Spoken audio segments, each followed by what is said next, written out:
Bom, pessoal, vou começar minha apresentação aqui, né?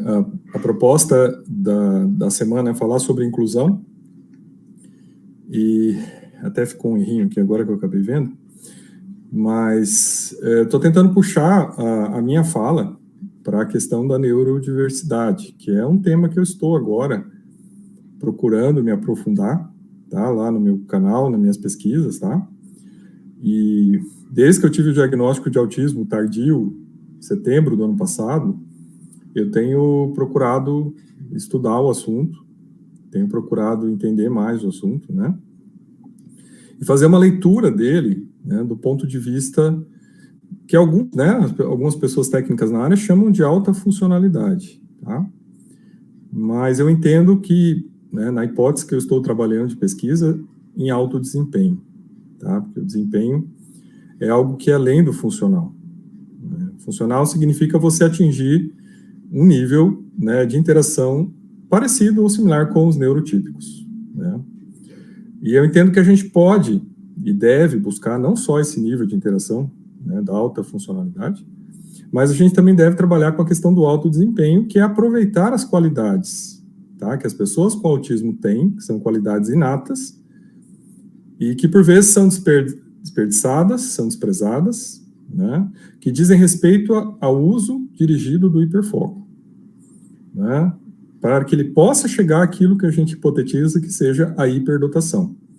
Ou seja, a capacidade, né, de utilizar o hiperfoco para produções, né, para realizações humanas, né, para que a pessoa possa se realizar, possa trabalhar, encontrar uma área para ela hiperfocar naquela área, ela ter um domínio de aprofundamento naquela área e ela possa encontrar o seu local, né, seu espaço ao sol, ela possa ter a sua sobrevivência, o seu reconhecimento social, né, o seu reconhecimento afetivo. Então, tudo isso depende não só da autofuncionalidade, mas também do foco no alto desempenho. Então, essa é a minha hipótese de trabalho, tá? Sou professor universitário, tenho especialização em metodologia, né, de ensino, também tenho especialização em direitos humanos, mas o que hoje me embasa aqui, até eu esqueci de pedir para o João tirar ali professor de direito, deixar só o professor, porque eu não vim aqui para falar de direito, né, pessoal? Eu vim aqui mais para falar com vocês, muito mais no ponto de vista psicanalítico, que é também uma área de estudo minha, e que eu realmente me encontrei na psicanálise antes do diagnóstico, tá, pessoal? Bem antes, né, 10 anos atrás, porque a psicanálise, não a psicanálise antiga, aquela que diz que o autismo é consequência da falta de conexão do filho com a mãe, aquilo está superado, aquilo é uma linha, né, específica da psicanálise, mas eu me encontrei muito numa psicanálise mais atual, né, mais transpessoal, vamos dizer assim, onde você faz uma leitura do indivíduo, né, e talvez uma psicanálise mais existencialista, onde você faz uma leitura do indivíduo, da necessidade dele de conseguir, né, encontrar um espaço confortável no mundo, que ele possa existir, que ele possa sobreviver, que ele possa, né, ter felicidade, né, ou se não felicidade, não ter, né, um incômodo permanente, né, por não estar ajustado a certas expectativas sociais, que é o que a gente vê muito com as pessoas com autismo, né? Então a gente vê estatísticas assim, primeiro que pessoas, né, adultos com autismo, né, vivem menos, o índice de suicídio é maior, né? O índice de empregabilidade é baixo, né? O índice de permanência no trabalho é baixo, o índice de relacionamentos afetivos é baixo, né? Então a gente vê que há, né, e a professora colocou aqui bem essa questão, a professora Tatiana, né, de que há esse déficit, né, de habilidades sociais, de comunicação, de interação, que é algo que é marcante nas pessoas com autismo, tá? Só que chega num ponto, e essa é a discussão que eu quero trazer aqui, que por vezes o diagnóstico é tão tardio, né, a professora até cita aqui, ela citou 2 diagnósticos que chegaram para ela de adolescentes com fobia social, né, e já são diagnósticos tardios, né, porque até a professora coloca aqui, eu concordo com ela, o melhor momento, né, o melhor momento para uma terapêutica é o momento da infância, né, é o momento que você tem essa plasticidade cerebral e você consegue fazer recuperação, e o trabalho e a terapêutica em habilidades sociais, né, muito mais capaz de provocar uma evolução, né, uma redução das limitações da condição do autismo, que você não vai ver, por exemplo, já no adulto tardio, né, com 50 anos de idade, que é o meu caso. Então, você já vai ter limites ali de atuação, né? Então, por isso que eu chamo os adultos com diagnóstico tardio de sobreviventes, né? Já chegaram lá na frente, eles já criaram, até a professora fala sobre isso, né? Os adolescentes vão criar sistemas de defesa, né? De adaptação, vão mascarar os sintomas, né? E vão aprender a viver dentro das possibilidades que eles têm. Então, eles vão criar, né? Alguma forma ali de tentar sobreviver e se adaptar, mesmo não tendo, né, as mesmas qualidades de interação que as pessoas neurotípicas têm, tá? Mas aí, né, gente, para falar na minha apresentação, primeira coisa, eu quero fazer uma homenagem aqui, tá, gente? Eu já fiz um vídeo no meu canal sobre isso, mas eu quero fazer aqui outra homenagem pública ao Dr. Clay Britz, tá, gente? Que era uma referência, tá, pessoal, no tratamento de autismo no Brasil, e que faleceu semana passada aos 49 anos de idade, gente, da minha idade. E, né, tô para fazer 50 em abril. E assim, gente, ele é contemporâneo, ele assim, enquanto eu estava direito na UEL, ele fez medicina, então talvez ele tenha estudado na mesma época que eu. E trabalhava em Londrina, estudei em Londrina, então assim, e eu sempre tive, quando eu fui, né, buscar o diagnóstico, né, a fila de atendimento com ele estava muito grande. Então eu vi os vídeos dele na internet, ele era doutor, né, pessoal, ele não era só médico, ele era doutor em ciências médicas, ele pesquisava, ele tem um livro best-seller em autismo, ele criou o Instituto Neurosaber, então assim, ele era uma referência na área, né, e às vezes a gente olha, né, e assim, um dos meus sonhos, né, depois que eu tive o diagnóstico, eu falei, poxa, eu ainda quero, né, conseguir marcar uma consulta com ele, eu não consegui na época do diagnóstico, porque a fila estava muito extensa, tinha que esperar demais, mas eu gostaria muito de, né, um dia marcar uma consulta para conversar com ele sobre quais as novas possibilidades, né, as novas terapêuticas, as novas discussões, porque ele não era só um médico na área, tá, pessoal? Ele era um pesquisador da temática do autismo. E assim, uma referência no Brasil no assunto, tá? Com, assim, um canal no YouTube, assim, fantástico, com muita informação, com muita live, com muita apresentação, né? O instituto dele, fantástico, tá, gente? Com muita terapêutica, muitas possibilidades. Então é uma perda, tá, pessoal? O cara foi pedalar, teve um mal súbito e faleceu. Sabe, tem coisas que, assim, até falando assim, refletindo sobre, né, existencialismo, tem coisas que a gente não entende, né? Como é que pode, né, gente? É uma expectativa, assim, né, de aquela pessoa vai estar ali, né, que vai estar pesquisando, e você vai poder estar acompanhando ela, vai poder estar aprendendo, né, e que isso vá até, né, até os 75, 80 anos, que vá produzindo, e aí a gente tem uma perda dessa, tá? Então, muito triste, mas, né, deixo meus pêsames aqui à família, a esposa que trabalhava com ele, né, eles têm lá um trabalho muito legal juntos, e, né, mas ficam lá, os vídeos dele continuam, né, eu acho que o trabalho não se perde, está lá, o livro, né, e o Instituto com certeza irá continuar. Agora aqui, né, pessoal, voltando à nossa temática, né, o que é neurodiversidade, então, assim, uma das coisas importantes para começar a discutir, né, esses assuntos, é a definição da neurodiversidade. Então, essa definição, ela vem lá com a Judy Singer, tá? É uma socióloga, e essa socióloga, ela sempre teve uma mãe, tá, que era muito diferente, né, era neuroatípica, e aí ela sempre percebeu isso na mãe, e depois ela percebeu que ela também era neuroatípica, e depois ela percebeu que a filha dela também era neuroatípica, né, que elas tinham pensamentos e formas de agir muito diferentes das pessoas, né, tidas como típicas, tá? E aí, né, pessoal, ela escreveu esse livro, né, aqui ela até coloca, né, o nascimento de uma ideia, né, e nesse livro ela define neurodiversidade como as variações naturais no cérebro humano de cada indivíduo em relação à sociabilidade, aprendizagem, atenção, humor e outras funções cognitivas. Então, significa que, né, pessoal, a priori, quando a gente olha essa definição, todos nós, de alguma maneira, somos neurodiversos. Tá? Por quê? Porque todos nós temos uma constituição única, né? Uma personalidade única, experiências de vida única, né? Experiências de crescimento, de maturação da infância até a adultidade de maneira única, inequívoca, né?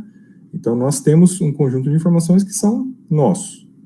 E temos, claro, né, um cabedal de informações que nós recebemos, né, da sociedade, da cultura, né, da linguagem, da forma de comunicar. Então, né, a gente aprende isso também, isso aí vai sendo construído com o tempo. Mas ela trata dessa questão, né, e aqui tem a imagem dela, né, dizendo que todos nós, de certa maneira, então, somos pessoas neurodiversas, tá? Mesmo as pessoas que são consideradas neurotípicas, tá?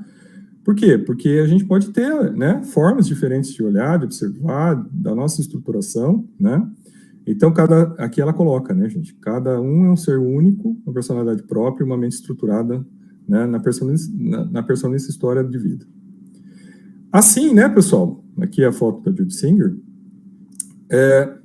Esse começo, né, gente, é para falar que, assim, olha, nós partimos, né, do ponto de que a neurodiversidade não é algo, né, nosológico, tá? Ela não é algo negativo na personalidade, né? Esse é o primeiro ponto, tá? A neurodiversidade, ela existe, então, em qualquer pessoa, e aí a diferença vai estar aqui em uns mais, em outros menos, né? Quanto mais próximo no padrão neurotípico, menos neurodiverso.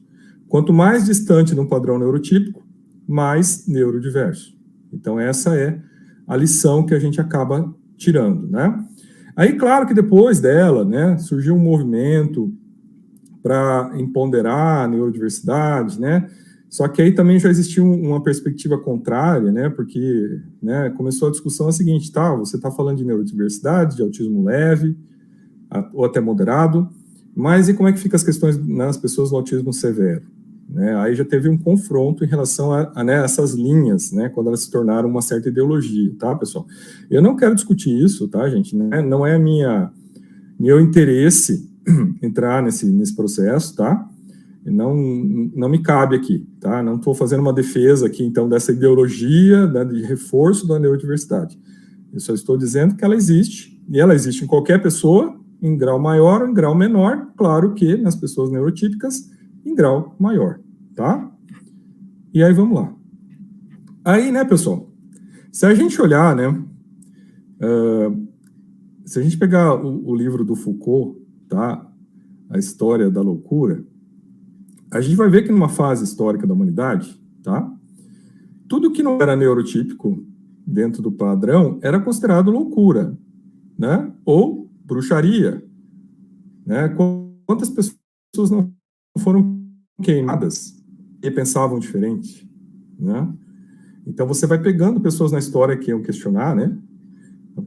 Galileu, por exemplo, e você vai pegando que essas pessoas, né, tiveram momentos difíceis, né, na história da humanidade. Porque se você não é neurotípico, logo você era um louco, né? Você era uma pessoa, né, fora, né, marginal, né? Marginal à margem, né? E aí você tem toda essa contextualização da loucura, né? Até do encarceramento, né? E nesse livro, acho interessante um livro que eu também recomendo, que é o livro do Machado de Assis, O Alienista, porque ele até faz, né, uma sátira com isso, né? Ele discute essa questão, onde você tem, né, a história de um psiquiatra que ele começa a diagnosticar todo mundo como louco, e aí ele vai prendendo todo mundo, né, vai encarcerando todo mundo. Até que chega um momento que está todo mundo preso e só está ele solto. Né? Aí o que ele faz? Ele olha e fala, não, peraí, se todo mundo é louco e eu tô fora, na verdade o louco sou eu. Né? Até na capa do livro mostra aqui, né? Aí ele solta todo mundo e ele se prende. Né? Ele fala, não, quem tem que estar preso sou eu, porque o louco sou eu, né? Não são as demais pessoas. Então o problema da neurodiversidade hoje é que tem a questão do preconceito, né, com pessoas que pensam diferente, vivem diferente, estruturam a maneira de ser diferente, né?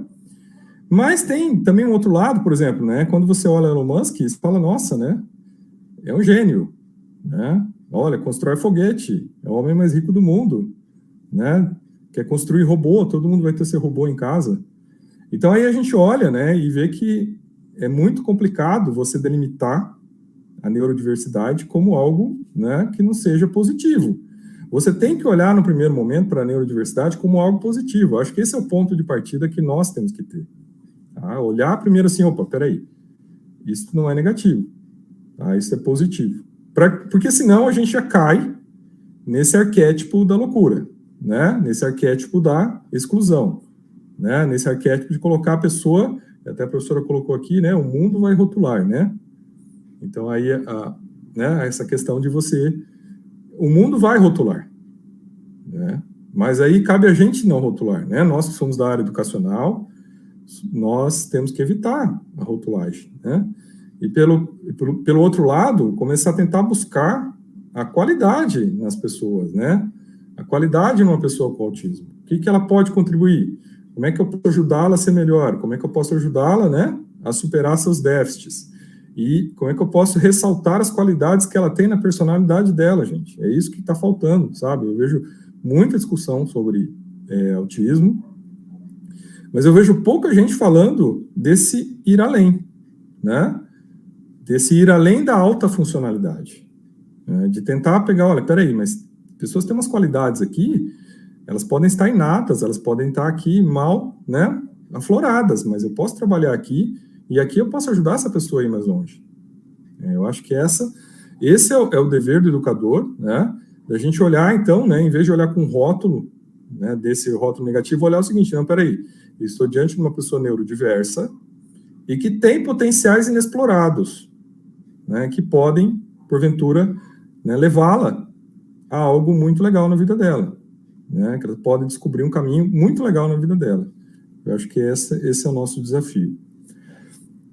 Aí, pessoal, assim, né, pensando em psicanálise, tá, gente? Por que eu gostei muito da psicanálise, tá?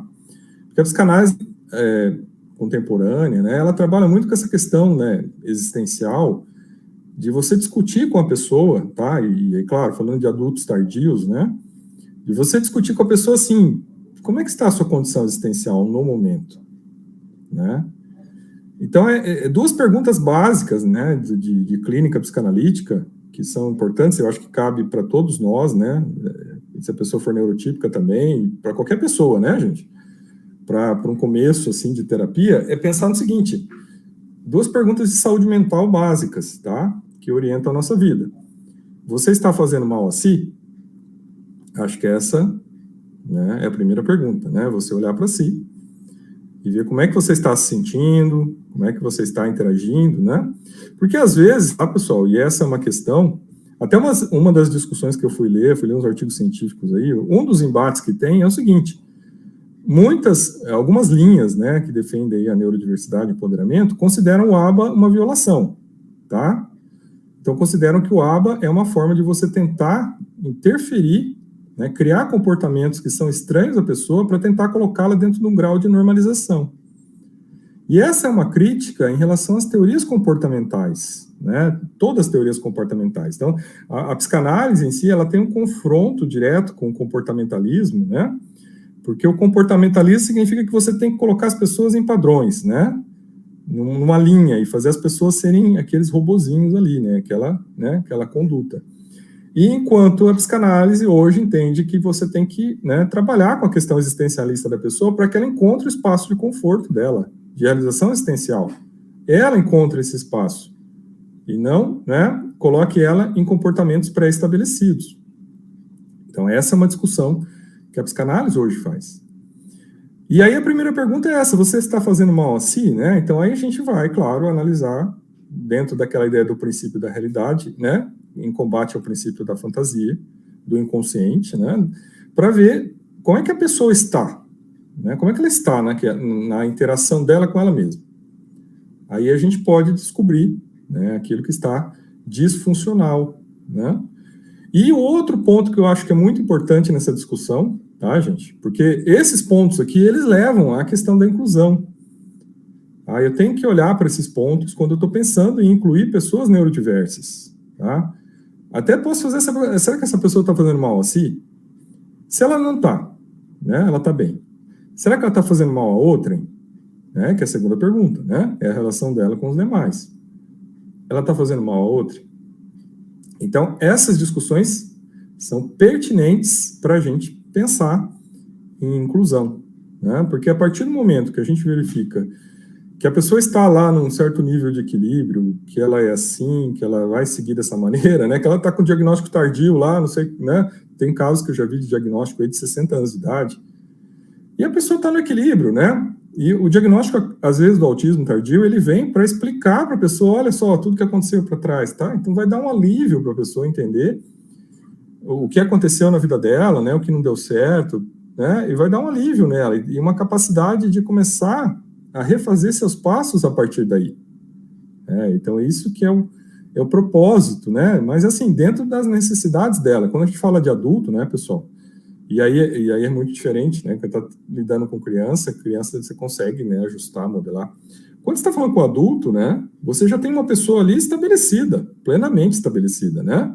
Com seus valores, com suas experiências, com as suas necessidades. Então, para ela mudar alguma coisa ali, vai ter que fazer muito sentido para ela. Né? Então, eu acho que nesse ponto a psicanálise é muito importante, porque permite que a pessoa faça uma autorreflexão, né, daquilo que ela vivencia, e ela descubra o que pode ser um melhor para ela, né, um caminho melhor que ela possa seguir, e trilhar a partir daquele momento. Então, nesse caso, a psicanálise, né, ela não vai chegar com um modelinho pronto, né? Ela não chega com né, olha, vai seguir esse comportamento, vai mudar esses pensamentos e resolveu. Isso é interessante? É muito interessante. Eu não estou criticando o ABA, não, tá, gente? Eu acho que o ABA, ele tem o seu papel, tá, pessoal? Eu acho que ele tem o seu local, tem o seu papel. Agora, nós temos que levar essa crítica em relação ao ABA muito a sério, porque você tem, em relação a adultos, uma situação que ao ABA não se aplica, tá? Bom, gente, mas aí, né? Aí a gente chega na discussão agora que é importante. Quando a neurodiversidade deixa de ser algo neutro e passa a ser algo incômodo, tá? Que é essa a grande questão. Porque, pô, se você pega lá o Elon Musk, tá lá o cara fazendo foguete, passando na TV e vivendo a vida dele maravilhosa, beleza, né? Não tem problema ali maior, né, gente? Agora, quando você chega em situações como essas que eu coloquei aqui no slide agora, aí você vai ver como a neurodiversidade pode ser incômoda, né? Então, geralmente, né, você vai pegar uma pessoa neurodiversa, e eu não vou falar só aqui de autismo, tá? Mas você pode ter outras circunstâncias aí também, hiperatividade, né? Em outras circunstâncias, aonde essas pessoas geralmente vão ter questionamento sobre realidade, lógica e coerência das coisas, tá? Tem coisas, gente, tem coisas que para os neurotípicos, né, são coisas muito tranquilas, né? Mas eu olhando aqui do meu lado como pessoa com autismo, para mim a lógica ela tem que ser muito reta, muito correta, né? Se a lógica não está correta, se o resultado daquele raciocínio não chega à síntese esperada, eu já vou ver uma falta de coerência ali, eu já vou apontar onde está a falta de coerência. E isso é algo que nós, neurodiversos, fazemos meio que automaticamente, tá? Então, às vezes, isso incomoda, porque às vezes a pessoa neurotípica, ela não está muito preocupada que aquilo seja exatamente dentro da lógica, né? Às vezes ela só está conversando, ela está batendo papo, ela não está muito preocupada se aquilo chega naquela conclusão correta e específica. Às vezes ela está argumentando, ela não está construindo. E aí você vai estar com uma pessoa neurodiversa e ela vai estar ali questionando você já. Mas peraí, ó, você está falando, olha só, mas e aqui? E essa questão na realidade? Mas ó, você está falando isso, mas isso não tem lógica. Então, aí você vê como já começa a criar incômodo, né? Outra coisa, rigidez nos pensamentos e na exigência do cumprimento de regras, que é outra coisa muito presente, né, em pessoas neurodiversas, principalmente pessoas com autismo, tá? Que se apegam, né, em certas ideias, que se apegam nas regras, tá? E que seguem aquilo linearmente, né? Que a coisa tem que acontecer daquele jeito, daquela maneira. Tá, pessoal? Isso não acontece, dá problema, né? Aí já pode ter um gatilho, e o gatilho gera, né, toda uma situação de desequilíbrio a partir da quebra, né, daquela linearidade, tá? Quem trabalha com autismo deve estar sabendo mais ou menos o que eu, né, tô falando aqui. Aí, claro, né, a cereja do bolo, que é a dificuldade de interação, né? Ausência de habilidades sociais de interação, rispidez, né? Objetividade nas falas, as coisas são muito retas, são muito objetivas, né? Quando começa muito da volta, você já está vendo onde vai chegar e você já fala, tá, mas conclui então, você quer concluir isso, né? E a pessoa está tentando explicar, ela quer mostrar o lado dela, porque ela quer colocar, né, coisas ali que apesar do resultado, influenciaram a partir, né, do ponto de vista dela, e você já está lá na conclusão, entendendo onde ela quer chegar, e você já está ali, tá, mas a conclusão é essa, então, né? Então, aí vejo que tem esse lado, né, que é algo que incomoda os neurotípicos quando você está numa conversa entre, né, uma pessoa neurodiversa e um neurotípico. E essa ausência de empatia, entendimento da condição alheia, um dos testes, né, para avaliar autismo é a questão da empatia, né, essa capacidade de ler o outro, de ler o sentimento do outro, né, de tentar entender o que o outro está passando, é uma grande dificuldade também, né, e que é uma característica, tá, presente, e que por vezes afasta mesmo, tá, afasta a inteligência, né, da pessoa que está conversando, ela olha e fala, não, mas pô, essa pessoa é muito chata, essa pessoa é muito fechada, né, essa pessoa não sorri, essa pessoa, né, conto piada para ela, nem abre o sorriso, mas é que às vezes aquilo não está fazendo sentido mesmo, né, para a pessoa que está recebendo, ela não entendeu, ela não tem habilidade social para entender que aquilo ali é uma interação, né, para descontrair, para deixar o vínculo mais leve, mas ela não está percebendo isso. Pensamentos diferentes, ideias fora do esperado, quebra de padrões e rebeldia, tá, pessoal? Isso aí também é algo que a neurodiversidade traz. Não estou dizendo que isso é negativo, tá, gente? Nem quero colocar essas coisas aqui como negativo, mas são coisas que podem incomodar quando você está interagindo com uma pessoa neurotípica, tá? Porque ela vai estar, talvez, né, olhando as coisas por um outro ponto de vista, tá? Tentando raciocinar por um outro ponto de vista, e por vezes não vai aceitar os padrões, né? Ela não vai entender os padrões. Então, assim, gente, por exemplo, eu sou um ser da madrugada, tá? Eu nunca entendi a necessidade das pessoas acordarem de manhã, eu nunca entendi, né? Eu sempre olho assim e falo, mas por que tem que ser tudo de manhã? Eu tenho uma reunião na universidade, marco tudo de manhã. Eu falo assim, mas por que de manhã? Não pode ser à tarde, pelo menos? Porque a gente chega no meio termo, né? Então não precisa ser à noite, mas também não precisa ser de manhã. E aí fica muito difícil, porque assim, né? É algo fora do padrão, né? Meus alunos, por exemplo, já sabem, né? Correção de trabalho chega para eles de madrugada, né? Às 3 horas da manhã eu estou chegando correção de trabalho para eles. Mas é porque eu funciono assim, né? E além de funcionar dessa maneira diferente, né? De ser um ser da noite, a noite também é um silêncio, né? Não tem um barulho, né? Que incomoda bastante pessoas com autismo, né? Os ruídos são reduzidos, fica um silêncio, fica uma paz, né? E essa paz permite que a produtividade seja maior. As pessoas não acabam entendendo isso, né? Eu tipo falo, tá, mas você é preguiçoso, você quer dormir até meio-dia, né? Entenderam, pessoal? Aí já começa a dar problema.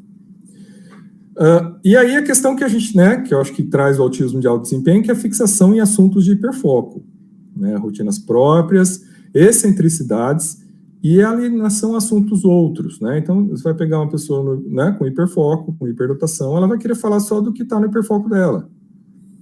Então, aí, às vezes, né, está numa conversa social que as pessoas querem conversar de várias coisas para ter um papo, relaxar, e a pessoa está querendo falar só do que está no hiperfoco dela. Ela só consegue conversar do que está no hiperfoco dela, né? Porque ela está ali, ela está, entendeu, gente? É como se fosse uma obsessão. Ela está focada, ela está aprofundada naquilo, né? Ela está vivenciando aquele assunto, né, de uma maneira assim integrada, né? Aquilo faz parte dela naquele momento. Uma das coisas que eu acho mais difícil, eu tenho visto, é quando o hiperfoco é alguém, tá? Quando a pessoa vai lá, consegue ter um relacionamento, e aí ela hiperfoca na pessoa, né? E fica muito complicado do relacionamento persistir nesses casos, né?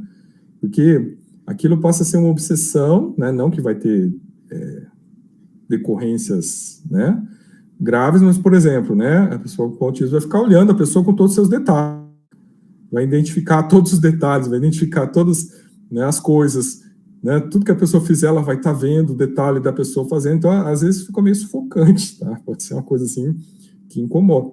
Então, tem que ser trabalhado, né? Tem que ser entendido, mas veja, essas são situações que a neurodiversidade, principalmente as pessoas com autismo, trazem. E que são situações incômodas, né? E por vezes, né? E agora, por exemplo, assim, ó, eu trouxe um filme para vocês aqui para recomendar. Esse filme é novo, tá? Tava em cartaz, eu assisti semana passada. E aqui, olha só, Caia de Amores pelo cara mais rabugento do mundo, tá? E aqui coloca o cara como rabugento, tá? Então aqui, eu assisti o filme, eu achei assim, olha, tem muito de autismo aqui, tá? Tem muito de autismo. Então eu recomendo para vocês, até pedir pro Jorge, a gente ia passar o trailer aqui, pessoal, mas eu tenho medo que caia a live. Então, assim, eu pedi pro Jorge, né, disponibilizar para vocês ali nos comentários o link do trailer, mas vocês encontram facilmente, tá? Até ele já colocou. E, assim, ele colocou, obrigado, Jorge. E, assim, pessoal, vocês encontram facilmente no YouTube, depois, se puderem assistir o filme, eu recomendo. Eu acho que, assim, gente, é uma lição, tá? De neurodiversidade e de inclusão, tá? Esse filme é muito interessante, né? Porque representa muito a situação, talvez, de um adulto, né? Até porque, assim, tem muitos adultos, tá, pessoal, com autismo que não são diagnosticados. Porque eles passaram, né, pela fase da infância, tinha pouco conhecimento e era autismo leve, e aquilo foi sendo levado, né? Como uma criança chata, uma criança rebelde, uma criança problemática, mas foi sendo levado. A pessoa cresceu, né? Criou lá o seu mínimo de sobrevivência e tocou a vida, né? E que não sabe que tem autismo. Por vezes, não sabe. E nem vai saber. Vai tocar a vida dela e vai continuar até o fim sem saber que é uma pessoa com autismo. Porque ela chegou num ponto de equilíbrio sozinha e, né, não interage com muita gente, mas também não faz falta, né? Se ela puder ficar sozinha no canto dela em silêncio, está ótimo. Se ela puder fazer as coisas dela com o mínimo de contato social, tá ótimo, né? Se ela puder ganhar o dinheiro dela com o mínimo de contato social, tá ótimo. E ela vai tocar. Agora, nesse filme, coloca bem esse dilema existencial, né? De uma pessoa que chega num momento assim, dele falar, tá, mas qual que é o sentido de eu ficar aqui, né? E aí ele tá nesse momento, nesse dilema existencial, tá? Tô fazendo aqui né? Antecipando alguma coisa, mas ele tá nesse dilema existencial, né? E de uma pessoa que, né, tem vários traços de autismo, não fala no filme, né, que ele seria uma pessoa com autismo, mas que ele consegue, né, alguém realiza uma inclusão, né, ele é incluído, ele é trazido, tá? Entendeu, gente? Então, ele participa de uma situação, né, onde ele sai daquela torre que ele está, né, isolado, e aí ele é incluído. Então é um filme bem bonito, sabe, para a gente pensar, principalmente quando a gente está tratando com essa questão de inclusão de adultos, né, da necessidade, né, desse acolhimento, por vezes, para quebrar, né, aquilo que já está ali, entendeu? Aquelas couraças defensivas estabelecidas no tempo, por vezes, para aquilo ser quebrado, para que uma inclusão aconteça, a gente tem que, muitas vezes, acolher. Acho que essa é a dica, né? Bom, pessoal, até aí eu coloquei aqui, mas a gente não vai passar, tá? Então eu vou pular. E aí, né, gente, algumas constatações, assim, tá? Que quando a gente está falando de adultos, tá, pessoal? Né? E aí a professora Tatiana trouxe aqui questão de adolescentes, né? Que ela já viu dificuldade ali com adolescentes. Agora você imagina com adultos que já passaram por isso, né? E criaram estratégia de sobrevivência. Então você tem, né, pessoal, aqui com adultos, que muitas vezes nem sempre é algo fácil, tá, gente? Uma terapêutica para adultos. Então, assim, se você vai procurar, são poucas as pessoas especializadas, tá? Em trabalhar com adultos, né? Com o autismo adulto. É muito pouca gente, porque exige, né, um outro nível de sensibilidade, né? Enquanto você está trabalhando com terapias mais dirigidas comportamentais, cognitivas, né, que para crianças e adolescentes, elas são funcionais, elas são, né, eficazes. Quando você chega, né, e encontrar uma pessoa de 60 anos pela frente, que já passou por tudo, que já está ali, né, ela está ali para discutir outras coisas, e ela não está ali para ser mudada, né, nem ela vai querer. Ela está ali para discutir outras, né, situações que para ela, né, talvez sejam importantes naquele momento. Então, né, pessoal, são pessoas que passaram por uma história de vida, né, e assim, gente, a gente tem uma estatística, assim, de cifra, né, não registrada, tá, que é assim, você vai pegar adultos tardios, você tem uma quantidade enorme de pessoas que não foi diagnosticada no Brasil, tá, a gente tem aí cada vez mais diagnóstico, né, que agora está cada vez mais isso mais claro, mais objetivo, e a gente está tendo, assim, né, conforme as coisas vão ficando mais claras, uma explosão do diagnóstico de crianças, né, mas não é que aumentou o número de casos, né, é que a gente está começando a entender o que é, né, o autismo, né, está começando, está bem claro isso, está bem identificado, né, imagina 10 anos atrás, pessoal, né, imagina assim, ó, antes da pandemia, eu fui entender o que era autismo na pandemia, gente. Antes da pandemia, para mim, autismo era o que eu vi no filme do Rayman, tá? Quando eu assisti o filme do Rayman, eu achei, isso aqui são pessoas com autismo. Nunca ia imaginar que eu teria autismo, tá? Nunca ia imaginar. Mas depois, durante a pandemia, estudando, né, vendo aqui, né, toda a situação que a pandemia trouxe, eu comecei a perceber, opa, peraí, mas, né, desses traços aqui, né, desses 25 traços, tem 18, né? Aí, espera aí. Então, vamos ver isso aqui direito. Mas essa questão toda, gente, então assim, você tem muitos adultos, talvez algum de vocês aqui tenha, né, gente, alguns traços esteja no espectro e não saiba. Então, esse vídeo é para essas pessoas, tá? E também, claro, para os neurotípicos, para conseguirem lidar com essas pessoas, né?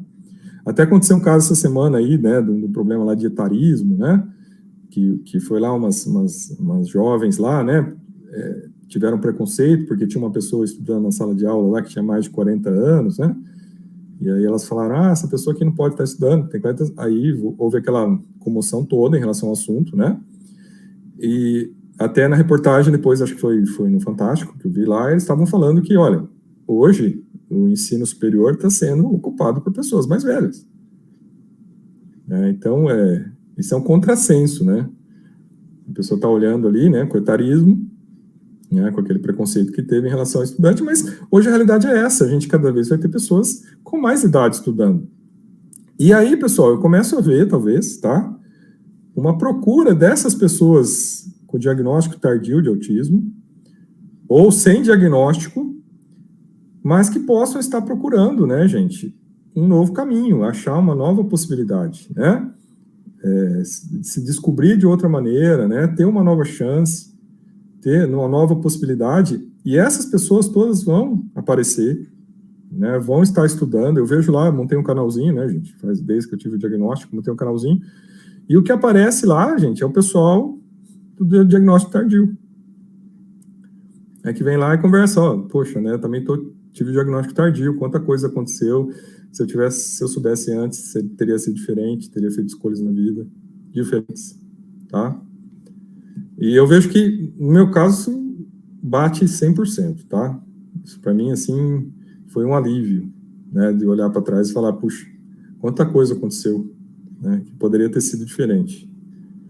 Bom, gente, aí olha só, as pessoas, então, essas pessoas adultas chegam sozinhas, né, e aí, claro, elas tiveram as limitações delas, tiveram as perdas delas, né, muitas vezes maiores do que os neurotípicos, né, estatisticamente não permanecem nos trabalhos, tá, pessoas com autismo, elas se autodemitem ou são demitidas, né, rompimentos afetivos, né, são, assim, bem maiores, tá, pessoal, porque você tá naquela rigidez, falta de empatia, isso aí prejudica muito os relacionamentos, porque falta o entendimento do que está acontecendo ali, né? Falta, talvez, não estou dizendo nem que, assim, que a outra a pessoa que está lá com relacionamento, né?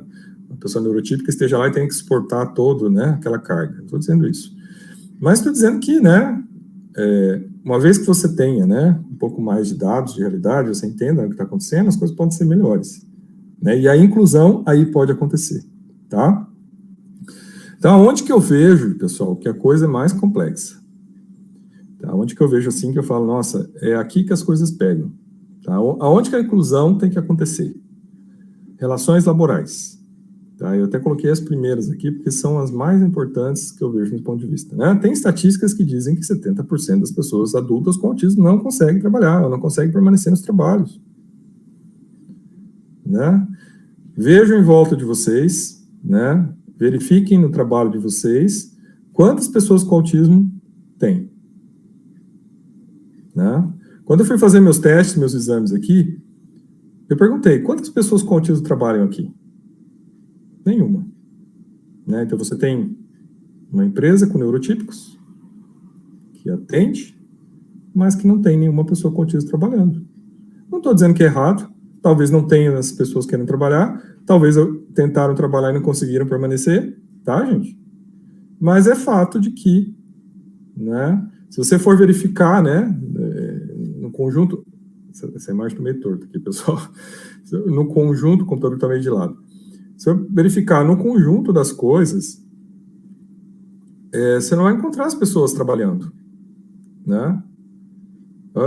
Gente, eu fui mandado embora várias vezes de universidades sem saber porque eu fui mandado embora, assim, não foi falta de competência.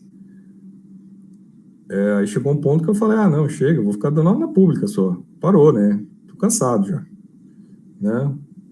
E sempre foi questões de relacionamento com os mantenedores, né? Questões laborais, questões, né, de cumprimento de regras, que quando não cumpria, eu já chegava lá e falava, tem que cumprir a regra, senão é o contratado. Só que aí você faz isso, né, você é convidado a sair. Né? E eu já vi outros casos que eu conheço, pessoas com autismo, que também são assim. Tá? A pessoa vai lá, beleza, fechou o contrato de trabalho? Fechou. O que eu tenho que fazer? Isso. O que eu vou receber? Isso. Beleza. Então, ele vai lá, faz tudo que ele tem que fazer corretamente, né, que a pessoa com autismo vai e tem essa linha, né, por isso que é até considerado, assim, trabalhadores exemplares, porque vão lá e fazem o que tem que fazer, fazem com esmero, né, porque eles sabem que aquilo lá é a regra. Aí, quando vai receber, vem lá um negócio errado, né, aí estou falando aqui a mente do autista, aí você olha e você fala assim, olha, peraí, mas eu cumpri tudo que eu tinha que cumprir da melhor maneira possível, por que a outra parte não está cumprindo o que ela tem que cumprir? Né? Então, todas as vezes que a coisa começa a acontecer isso, eu já vou lá e falo, escuta, tá faltando isso aqui. Né? Aí não dá um tempinho, você já está convidado a sair. Tá? Não é a primeira vez, não foi uma só. Tá? E aí, claro, né, essa é uma situação, mas eu posso falar de outras, tipo, a pessoa não se identificar, não conseguir ficar no trabalho, não achar que vale a pena, né? Não se sentir, né? Tem que ficar lidando com muitas pessoas, ela não consegue, tem muito barulho no ambiente, ela não consegue. Então, tem várias limitações que, por vezes, né, não são percebidas ou são percebidas como frescuras, né? E aí a pessoa não consegue se adaptar, né? E às vezes até rola um preconceito, né? Não quer trabalhar, quer ficar só lá na sala, entendeu? Isso é difícil. Então, a inclusão precisa muito ter essa leitura, porque a gente está falando muito de crianças, pessoal. E uma coisa que eu quero chamar a atenção é que vão crescer. Né? Essas crianças vão crescer. Elas não vão ser para sempre crianças. E elas vão querer se realizar, elas vão querer ter o trabalho, elas vão querer ter a vida delas, elas vão querer ter as coisas delas. Né? Então, elas precisam, né, conseguir chegar a esse estágio. Relações afetivas, né, que é o segundo problema. Né? O primeiro eu acho que é o laboral, o segundo é o afetivo, né, que são as relações, né, seja na família, que também não são relações fáceis, tá, pessoal? Não são relações fáceis. Ou seja, na parceria afetiva, né, no parceiro e na parceira afetiva, né, que também não são fáceis, né, principalmente se não tiver um conhecimento da situação. Aí fica realmente complexa a coisa, tá? Não vou aprofundar aqui, mas isso me levou até a escrever um livro sobre, né, o que é relacionamento afetivo, tá, gente? O livro chama Amores Sustentáveis. Opa, deixa eu ver se eu consigo colocar aqui. Opa. Onde umas discussões que eu tenho são assim, né? Como é que a gente consegue, né, ter relacionamentos sustentáveis? Eu fiz esse livro aqui que eu não sabia que era autismo. Mas a ideia aqui não é, né, questionar, né, as situações neurotípicas, mas sim colocar, né, que a gente tem coisas que a gente pode estar estabelecendo que geram sustentabilidade. Tá? Essa é uma discussão, né, que procurei buscar assim, o que gera sustentabilidade num relacionamento amoroso. Né? Então, esse livro é uma das coisas que trabalho. E até depois, né, eu prometi para o João que a gente, né, eu vou disponibilizar um dos livros, tá, dos meus livros aqui, para quem tiver interesse, a gente vai sortear, tá, e pode escolher um dos livros, tá. Esse aqui é um deles, que é sobre amores sustentáveis. Mas existem situações, gente, por exemplo, neurodiversas, né, ainda falando de amor, que eu acho que também são discutíveis, né. Por exemplo, esse meu segundo livro sobre relacionamentos afetivos, que eu trato de poliamor. Aí você tem pessoas que conseguem viver em relacionamentos entre trisais, em formas de amor diferentes. Aí vem aquelas perguntas básicas. As pessoas estão bem naquele relacionamento? Você está bem? Tá. E você está fazendo mal a outra e não? Então aí a gente vê, né, pessoal, que tem muito preconceito às vezes, né? A gente olha esses casos de trisal, né? Parece coisas assim muito extravagantes. Mas que as pessoas estão ali como se fosse um casamento, tá? Estão vivendo, né, um relacionamento fechado. Isso é muito neurodiverso. E muitas vezes essas pessoas são neurotípicas, tá, pessoal? Estão vivendo um relacionamento lá diferente. E eu fiz um estudo psicanalítico, né, para identificar como é que isso se estrutura. Então, é uma análise, né, sobre esse tipo de neurodiversidade, que por vezes é minoritária, mas que ela existe, né?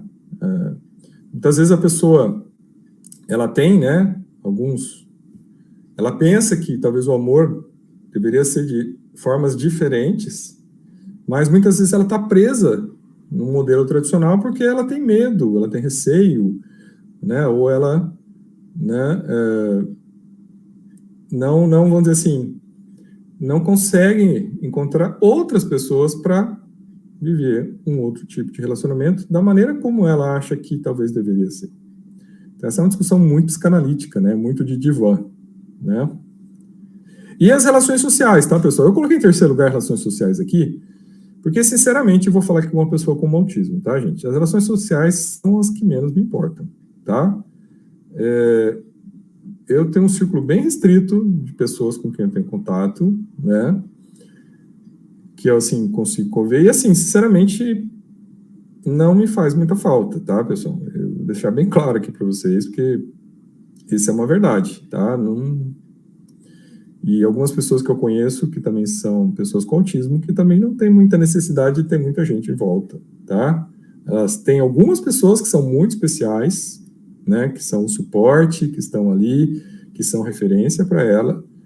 Mas, sinceramente, tá, pessoal? Assim, aquela necessidade de estar cercado de gente, de amigos, de ter, né, estar participando no meio social de várias coisas, olha, sinceramente, gente, não digo para você que eu tenho essa necessidade, e vejo que também, assim, muitos autistas não têm e não sofrem por isso, tá? É simplesmente porque não gosta, porque não quer, porque não está interessado em estar nessas circunstâncias, e isto é neurodiversidade. Tá? Isso é uma característica da neurodiversidade. Ah, você é uma pessoa chata, você não quer... Eu lembro quando eu dava aula, né? Até já falei na outra vez que eu vim aqui, eu dava aula em Santa Catarina, e o pessoal ficava lá batendo papo, falando, né, bobagem e tomando chimarrão. Aí eu olhava para aqui e falava, cara, não vou tomar chimarrão porque eu não gosto, não vou ficar pondo isso na boca, que todo mundo pôs na boca. Segundo, não tenho tempo para ficar falando bobagem, né? Eu quero estar falando das coisas que eu estou pesquisando, do livro que eu estou escrevendo. Entendeu? Aí você cai numa situação assim, pô, mas você é antipático, né? Você não socializa, você não quer socializar. E aí que vem essa questão da necessidade de inclusão, né? Porque você tem que entender que essa pessoa, por vezes, ela é assim. E não é por isso que ela está sendo uma pessoa que não gosta de quem está ali. Ela só não quer estar ali. Né? Mas não é por isso que ela não quer. Ela não respeita as pessoas que estão trabalhando com ela, né? Ela não respeita, né, os outros professores, o trabalho dos outros. Não, ela só não quer estar ali, né? Conversando besteira, falando piada, tomando chimarrão. É só. Mas naquela época, eu nem sabia de autismo, eu ficava passando como antipático, né? Essa é a grande realidade. Então, às vezes a gente vê uma pessoa com autismo, nossa, que pessoa antipática, né? Então, assim, tá faltando uma leitura de inclusão, né? Está faltando de talvez ver que aquilo ali não é antipatia, é que a pessoa é neurodiversa e ela funciona daquele jeito. Aí, né, pessoal, já caminhando aqui para o final da minha apresentação, tá? Eu tenho alguns passos aqui falando para as pessoas, tá, que têm aí suspeita de que estão no espectro autista, ou que já estão no espectro autista e já têm diagnóstico, tá?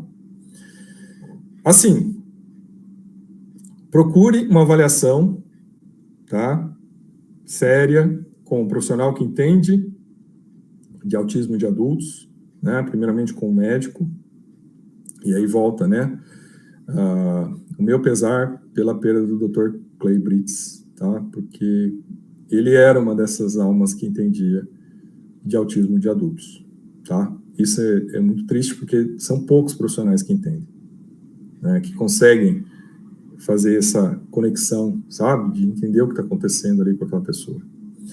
E aí, faça uma avaliação, né, com o médico, para você ter o diagnóstico. O diagnóstico é importantíssimo. Porque esse é um passo. Porque às vezes, né, como a professora explicou aqui, a professora Tatiana, existem outras situações, né? Às vezes é um TDAH, né? Às vezes é uma dislexia, tá? Ou às vezes é, né, um outro transtorno, borderline, né? São assim, estruturações que a gente vai vendo que acontecem.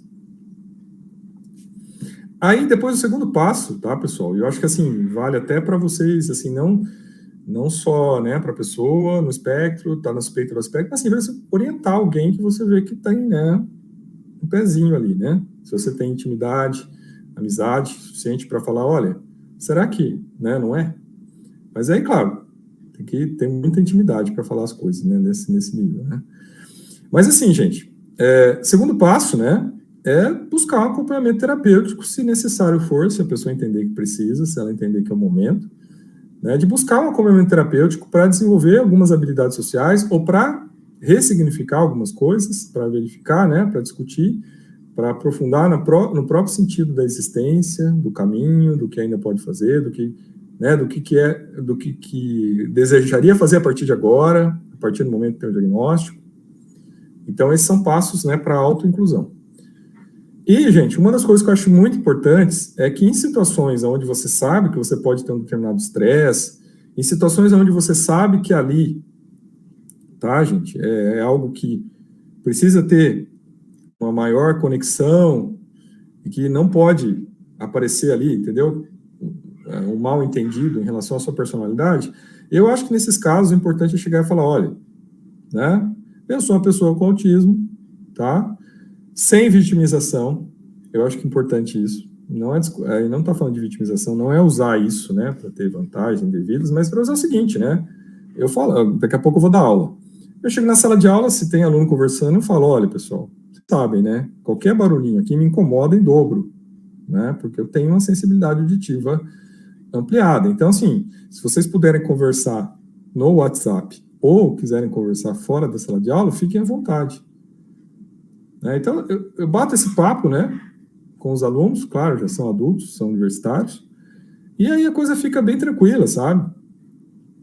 Antes, eu lembro que quando eu não tinha diagnóstico, eu falava, ó, para de conversar, você está me atrapalhando, né, está atrapalhando os outros. Mas era uma coisa mais ríspida, né? Já era uma coisa mais impositiva. Agora eu já consigo chegar e falar, olha, vocês sabem, né, me incomoda, dá uma ajuda aí, né?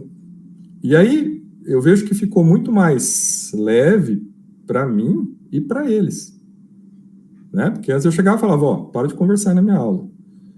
Então eu tinha uma atitude mais, né, de imposição. Agora eu vejo que eu consigo o mesmo resultado só de dizer, olha, vocês sabem, né, pô, tem autismo, né? Então, meu ouvido, né, escuta 3 vezes mais. Então, por favor. Então, dá muito mais certo, tá? E aí, gente, algumas dicas para neurotípicos, e até interessante que a professora falou, né, sobre não rotular, né? E é uma das coisas importantes, tá, gente, que acontece bastante, que é a questão dos rótulos, né?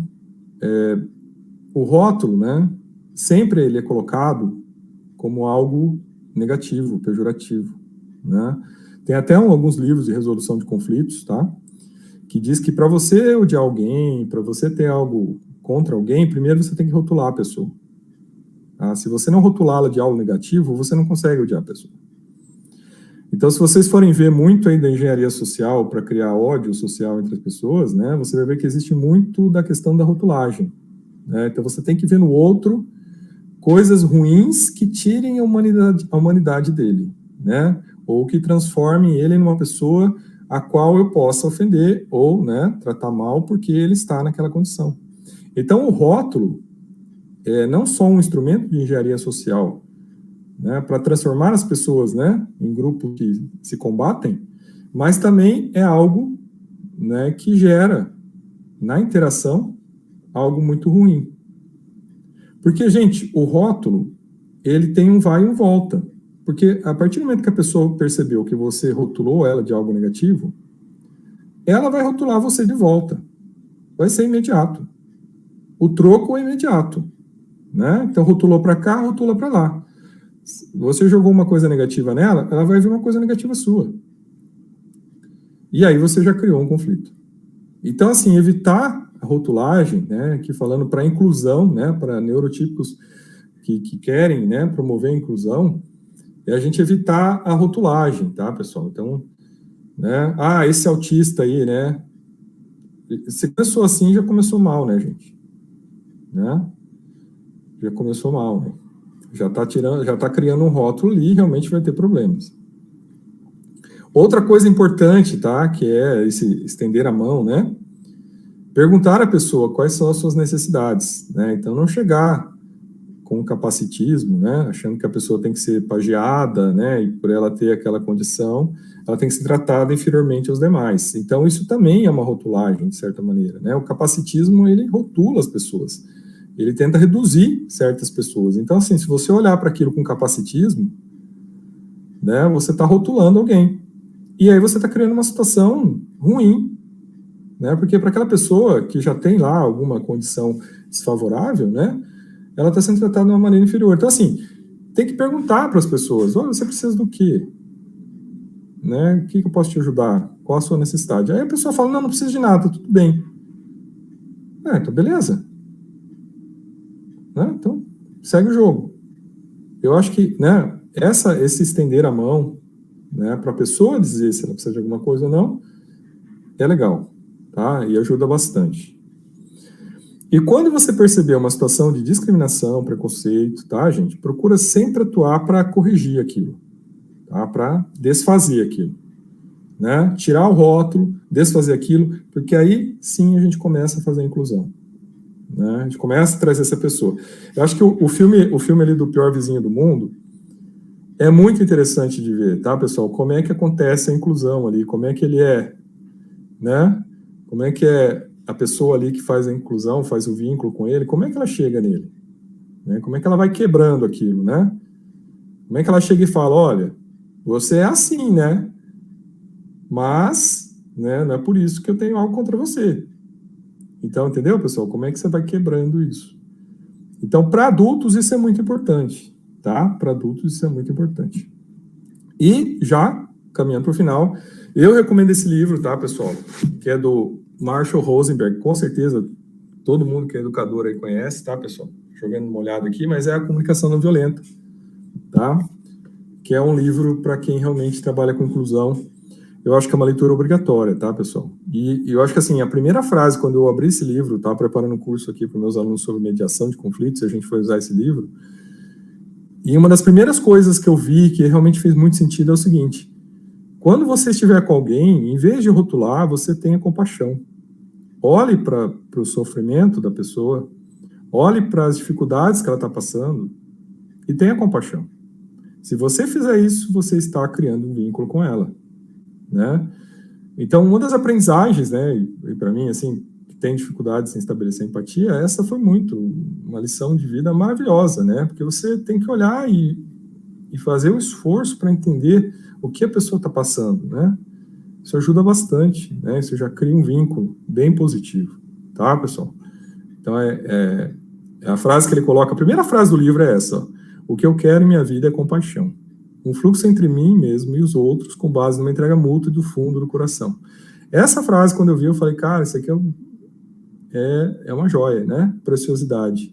Isso aqui explica, isso aqui traz, né? Isso aqui diz muita coisa, né? Quando a gente fala de inclusão, é isso, né, pessoal? Eu olhar e falar, puxa, como é que eu faço aqui para ser melhor, né? Como é que eu faço para isso aqui ser melhor? Essa interação que está acontecendo aqui ser melhor.